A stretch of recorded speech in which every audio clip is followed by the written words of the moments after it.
The Chicago Sky cannot keep their star players. They've had All-Star after MVP after Defensive Player of the Year and literal champions, but somehow still figured out how to get them in another team's jersey. Players that didn't even request trades, players that did, and players so fed up they forced their way out of this franchise. The Chicago Sky are the best example of how not to run a franchise, or if the goal is to run it into the ground and have your fans turn against you, it's the perfect example. One star leaving, that's a player decision.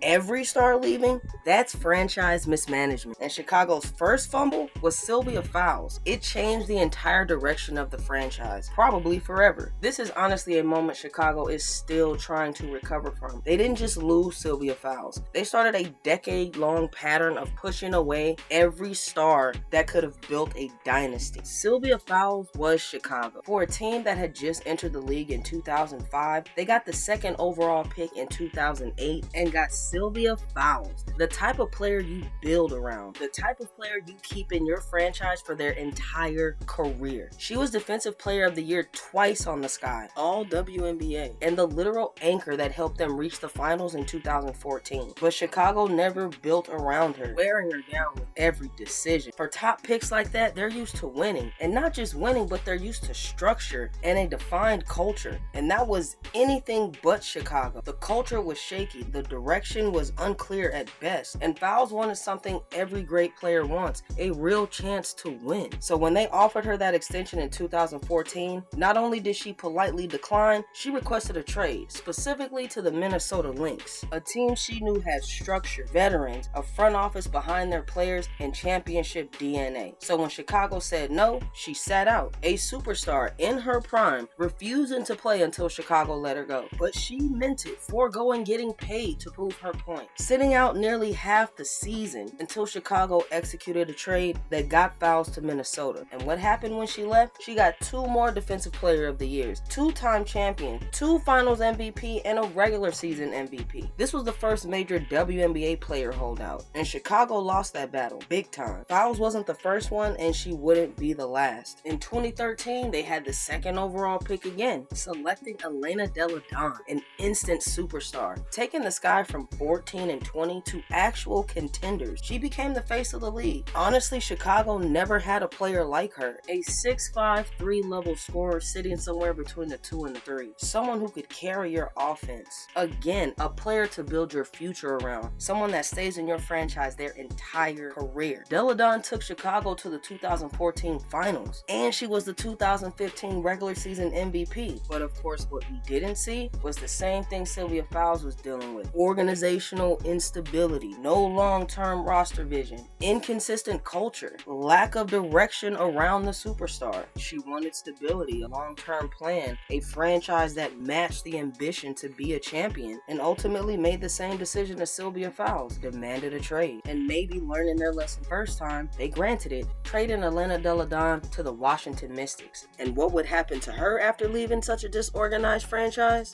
She wins another regular season MVP award and joins the 50-40-90 club, leading the Washington Mystics to a 2019 championship, becoming everything she should have been for the Chicago Sky, literally repeating the same mistake they made with Sylvia Fowles. They left because the Sky couldn't give a superstar what every superstar needs: stability, vision, and a little bit of trust. For nearly 2 decades, the Chicago Sky have changed coaches, GMs, rosters, and stars, but one thing has remained constant: the ownership at the very top. Michael Alter has been the Sky's main owner since the franchise entered the WNBA in 2006. So every era of dysfunction, instability, and star departures happened under this guy's watch. And at this point, it's happened so much and so blatantly, it's not being called bad luck or front office mistakes. This is a franchise with a deeply rooted problem coming from their ownership and leadership at the highest level. Their only championship came from a literal Hall of Famer in Candace Parker Parker wanting to be in Chicago, her home state. In hindsight, she probably went with every intention of retiring in Chicago. The funny thing is, by the time she got to Chicago, they had been building a pretty decent roster filled with young, hungry players who maybe didn't know better comparing franchises. So Candace Parker ends up being that missing spark that they need, bringing Chicago their first championship in 2021. Now there's more energy. Now there's even more momentum to invest in the team and make this a franchise players want to come to. But the very next season, their head coach leaves in the middle of a season to take a job in the NBA. I mean, can you look any more unstable than that? And after realizing she was waiting on a rebuild like the Sixers were waiting on the process, she left for the Aces, looking for a franchise with stability, identity, and a clear plan to win a championship. Losing Sylvia Fowles was the first crack and raised some eyebrows. Delle Donne, questionable, but maybe some creative differences. But losing Candace Parker, a 7-time All-Star, is just sad. She literally wanted to be in Chicago. All they had to do were their jobs. And they've proven time and time again that that is not their priority. Pushing players out that could have been franchise changing. When Sylvia Fowles sat out, she was still under contract. She didn't get paid. If she didn't play, she didn't earn those game checks. And this was in the early days of the CBA. If she sat out long enough, Chicago could have even suspended her without pay. But she still did it. That's how badly she wanted out. And now, in 2026, they're doing it all over again. Drafted 7th overall in the 2024 draft, Angel Reese was an instant impact, not just on the Chicago Sky, but the WNBA as a whole. Already a 2-time All-Star, back-to-back rebounding titles, and energizing a WNBA fan base that had lost something to cheer for. I still say this relationship started getting bad when the Chicago Sky let go of Teresa Weatherspoon. Again, another questionable decision, but this had to have a negative impact on Angel Reese, who by the very next season was publicly voicing her frustration about the roster not getting better around her. But instead of listening to their star and sitting down to talk to the face of their franchise, they suspended her. Now with the relationship soured, she wouldn't even finish the season.